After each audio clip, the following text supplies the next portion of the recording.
Well, good morning, good afternoon, good evening, everybody, and welcome back to another episode of Midgard Golf. We're out here today at Pine Creek Golf Club in Colorado Springs, Colorado. Just a beautiful track. One of my kind of frequented courses out here in Colorado. So right here in my hometown. So yeah, definitely not an easy track by any means. So anyway, it's starting to drizzle out here today, so I'm just going to play the whites, play it as a short course. No warm-up, no nothing like that. But anyway, yeah, this first hole starts you off right off the bat with a little bit of challenge. A bunch of stuff to clear, as you can see right in front of it. And hard dog leg to the left. So yeah, unless you want to hit a big swooping draw around those big trees off to the left there, the play is kind of just straight out there with a baby draw. You definitely don't want to hit fade here. Your second shot's going to be very long onto this green. And you'll see right in front of this green is this giant like moraine bunker that you really don't want to be in.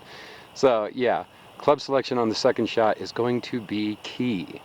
So let's get up there, taking 4-iron, and yeah, let's give it a whack, see what happens.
Everybody, here we are on the second hole. Nice little par to start out with on the first. I thought I flew the green on that first one, but apparently I didn't. That was quite nice. And yeah, well, you saw what happened. Missed that putt, but made it in for par. So yeah, here we are, par 5. About what, just over 400 yards to get on it. Kind of short from these white tees that I'm playing today, but I just don't feel like playing from very far back. Kind of an easy Sunday round, honestly. So, but you'll still get the beauty of the course, that's for sure. But anyway, so yeah, taking driver, yeah, left there's trash, right there's bunkers, so right up the middle is obviously as always favored. But if you're gonna miss, then try to miss far into the right, because there's a little bit of an opening up there to the right, and if you can really bomb it far and left, then it opens up a little bit there too. So let's get up there and check it out.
Alright everybody, welcome back. Here we are on the third hole.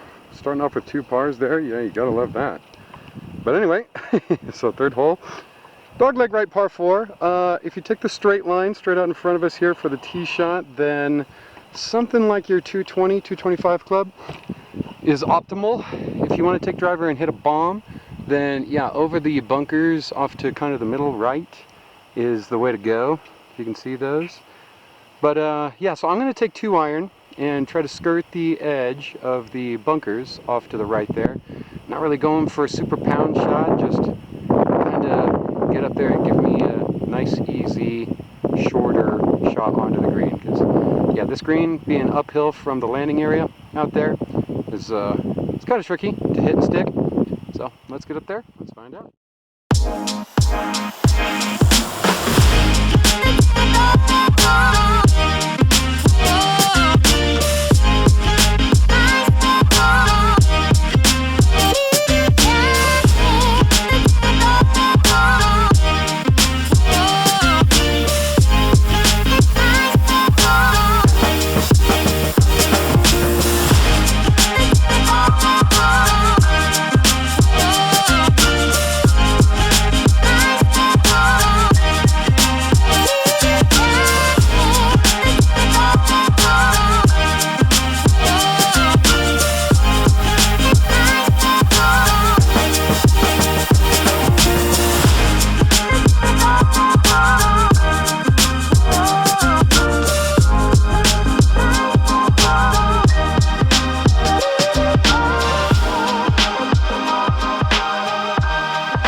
Alright everybody, welcome back, and here we are on the 4th hole. Another par 5. Sort of a 5-4-5 configuration here on this front 9. Anyway, so this one a little longer, about 500 to get on from the tee box there. So yeah, but a little more open than the last one too. So the play here is definitely over the traps to the right. Yeah, if you end up left, there's plenty of room to miss, but yeah, to get in position to try to get on into, you definitely want to clear those traps right side. Hit it too far to the right, however, and you're going to end up in the trash all the way off to the right side there. So you definitely don't want to do that. If you're going to play the dangerous line to the right, then yeah, pipe one straight, or, you know, if you're one of those players that's got that big old fade, then you know what to do. Aim left and fade it back over. But anyway, so yeah, taking driver. No reason not to. And let's get up there and see what happens.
everybody. So before I head on to the 5th hole, still on the 4th green right now, I'm just going to take a minute to turn around and show you the backwards view here on the 4th. I mean, just look at that. You can see Cheyenne Mountain off that way. Pikes Peak is usually visible out there, but today it's kind of... Actually, no, wait a minute. No, that is Pikes Peak right there. Yeah, Cheyenne's more that way. But anyway, yeah, it's just a gorgeous, gorgeous view from this green. Anyway, I just figured it was worth having a little mention about before we move on. All right, see you on the 5th. Everybody, here we are back on the 5th hole. Little par 3, about 130 yards to get on that flagstick with the slope. So, yeah, if I'm short of it, I'm still going to be in the fairway length, and long, I'll still be on the greens. So I'm going for the gap wedge to, either try to stick it, try to control it down to that flag, and if I end up hitting it a little long, since my gap wedge tends to go a little further than that on the carry, then yeah, I should be long, but I should still be on the green and putting. So anyway, you don't want to miss left here. That bunker off to the left, that really bites to get out of. You don't want to miss long, and if you miss right, you want to miss long. You'll still be on the green. It'll just be, for this pin placement, a really long putt. But if you're right and short, you're either going to be in the garbage or you're going to be in those bunkers off to the right. So pretty much bunkers guarding everything. So try to stick a good shot here. Let's check it out.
Alright everybody, welcome back. Here we are on the 6th hole. Big par 4, well, kind of a medium par 4, I'd say. About, what is it, about 335 to get on the front of that green down there. But we've got that big old lake down there to the right. You can see a sliver of it from here, but you can't see it in its full form. So yeah, you definitely don't want to miss right here. You want to stay to the left to stay safe. If you take the right line, you're going to have a close shot to the green, but that's real dangerous, as obviously you're flirting with the water and the trash out there off to the right, as you can clearly see there. So anyway, yeah, 2 iron in hand. Just going to poke one out there, float it on down, try to leave myself about maybe 1 to 150 in. Let's check it out.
everybody, welcome back. And here we are on the 7th hole. Unfortunate bogey on the last one, kind of rushed that putt a little bit, I think. But, well, yeah. I thought after the rain that just kind of fell here, we just had like 10 minutes of kind of heavy rain, we would have slowed it up a little bit, but not as much as I thought. So, left myself that 10-footer and missed it. Well, you saw what happened. Anyway, this hole is kind of tough. So it's a shorter par 4, only 337 from where I stand to get on. So from up there in the tee box, maybe like 320. But, so there's a big old, like, just trash depression right there on that tree line that you can see straight in front of us. And then the green is on the other side of it.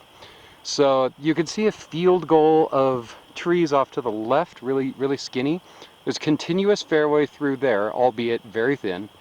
And then straight forward, the bigger field goal of trees, if you will, is kind of where you'd want to go if you want the wider shot on the green. However, you're going to have to hit over some stuff to get on the green from there.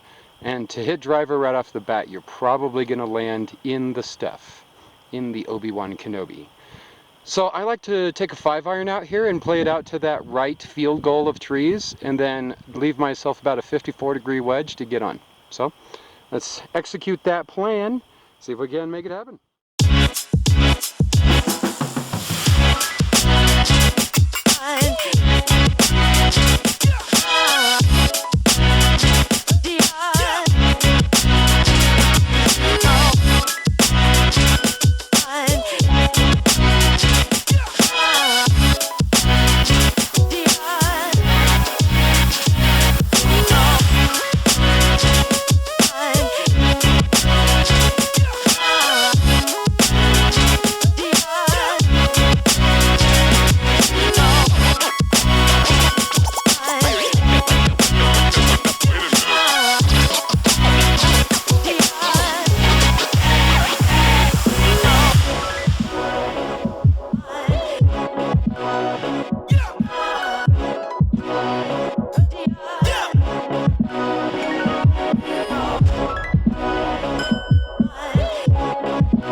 Alright everybody, so here we are on the 8th hole. So another unfortunate bogey there on the 7th. Yeah, I just don't trust my lag putts right now. I really need to when I'm shooting downhill. Because yeah, these greens do get a little quick. But, yeah, another 3-putt. What are you going to do? Anyway, my tee box is actually down there today. But I wanted to come up here to give you this view from up here on the 8th. Just gorgeous. Anyway, so yeah, as we head on back down there, I can't remember the yardage that I've got. Let me look at the scorecard real quick here. I think it is, yeah, okay, 145 downhill, so probably playing around 130.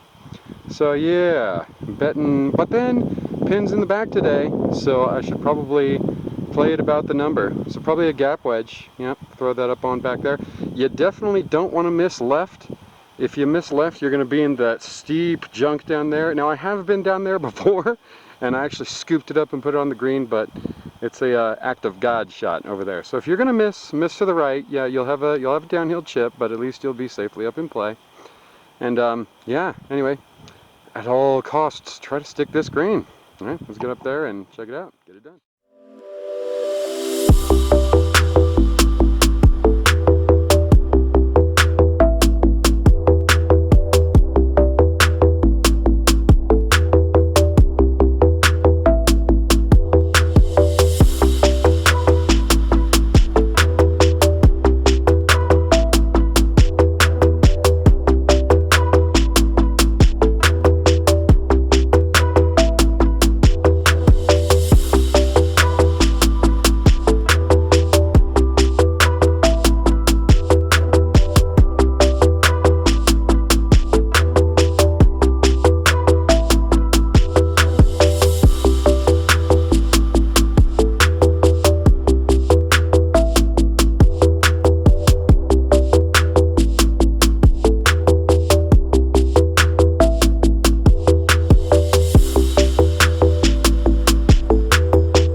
Alright everybody, so here we are back on the 9th hole, final hole for this first part of this two-part series, out here at Pine Creek in Colorado Springs, Colorado.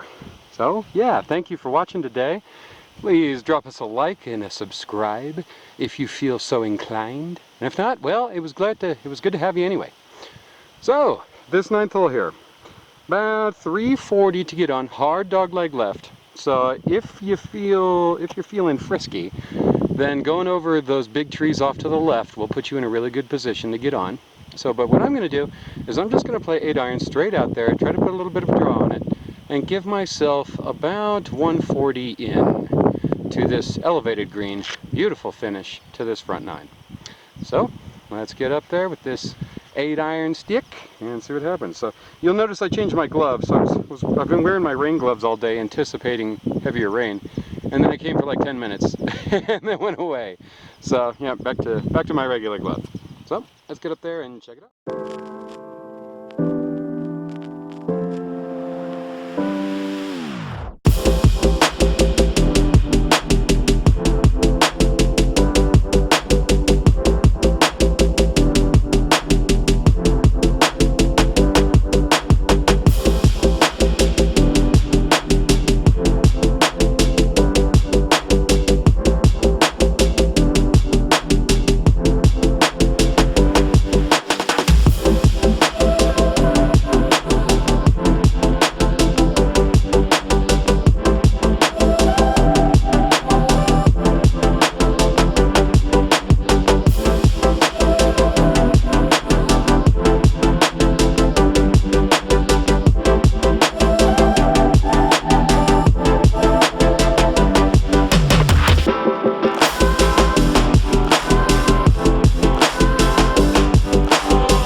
Well, hey everybody, here we are.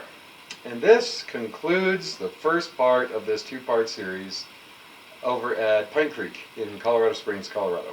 So, yeah, pretty decent front 9 there, shot 40, so not too bad. I mean, starting off with 5 pars in a row, that's kind of nice, and it really gives you hope. But then, yeah, finished it out with 4 bogeys in a row, so, you know, what are you going to do? But yeah, so condition of the front 9 there, pretty good. I mean, the greens out there were a little slower than I'm used to over at Pine Creek, which helped me out today, because, well, you know, I tend to have a lead foot when it comes to putting, so it was nice to be able to stop a putt a little bit and stop approach shots on the greens. So I was hitting greens today a little bit better than I usually do. So. And yeah, I mean, I think most of the bogeys that I had on the front were due to missed putts. I just hit them a little too far, even with the slowed up greens a little bit. So, but other than that, fairways were in great shape out there today. So yeah, but yeah, the greens, yeah, I mean, they've been being played all year. I would say, so far as public courses go, Pine Creek is probably right up there for it, like the Colorado Springs, the actual city. So yeah, people who want to play a decent round of golf but don't want to drive a little ways out of town to go do it, they're probably going to play Pine Creek in town.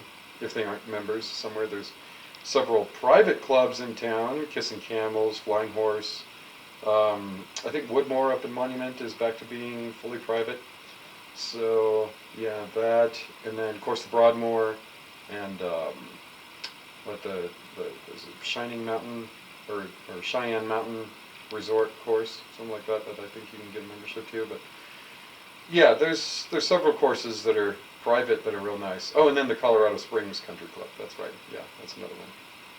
But yeah, so far as public courses go, in Colorado Springs, there's not a whole lot of options for really high caliber courses. So yeah, those greens get a lot of play. That's for sure. But anyway, yeah, I mean, I can't complain about a 40. I was hitting really good shots. I tried a new swing with my irons to kind of shorten it up a bit and stop swinging it so far back to keep it under control. It worked out pretty well. My hands led a little bit more than I usually do, kind of over my left leg, and even pushing out to the exterior of my left leg to kind of stage my takeaway. So that was nice, which is something that I used to do, and then I kind of steered away from it to try to do something else, and that wasn't working out. So I went back to really an old swing that I used to play, and yeah, it worked out pretty good for me today. So that was nice. But anyway, thanks again for joining us here on Midgard Golf and watching part 1 of this 2-part series out at Pine Creek. And yeah, join us back for part 2. It's pretty nice out there, that's for sure, on that back 9. So, but I won't give it away. You got to go watch it. Throw us a like and subscribe if you like, and if you don't, thanks for showing up anyway. And yeah, as always, have a lovely day.